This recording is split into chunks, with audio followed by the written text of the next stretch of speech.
Hello guys, इस movie का बस একটুখানি ছোট রিভিউ করছি।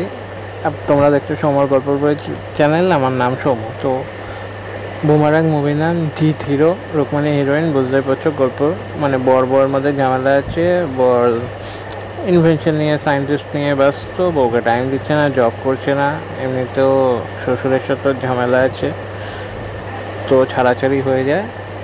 তো জিৎ নিজের জন্য আরেকটা রোবট তৈরি করে। তো রোবটটাও দেখতে ওর বউয়ের মতনই, সেটা নিয়েও বহু দাদা কনফিউশন আছে।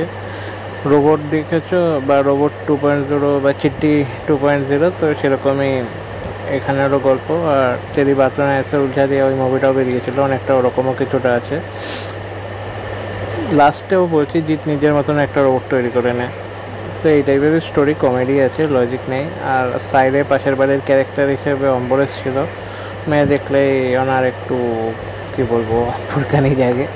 তো সেই টাইপের স্টোরি, কমেডি আছে, সাইড ক্যারেক্টারগুলো ভালো, কনফিউশন ভালো, মোটামুটি ভালো সিনেমা, বেশি কিছু বলার নেই। গানগুলো ভালো আছে।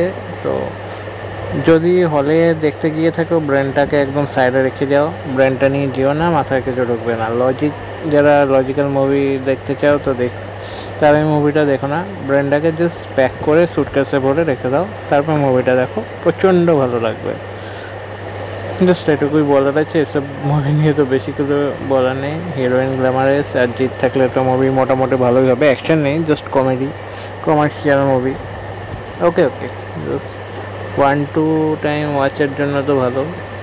এখন যদি কোথা দিয়ে ডাউনলোড করে দেখতে চাও, ওই ডিভিডি স্ক্রিপ্টই পাবে। এখন এইচডিডি পাইনি, কারণ কোনো টিভি চ্যানেলে তো এখনও দেয়নি, তো এইচডিডি প্লেয়ারে ছাড়তে পারিনি, যে ছাড়বে। তো ভিডিওটা শেষ করছি। বাই বাই, নেক্সট ভিডিওতে আবার দেখা হবে।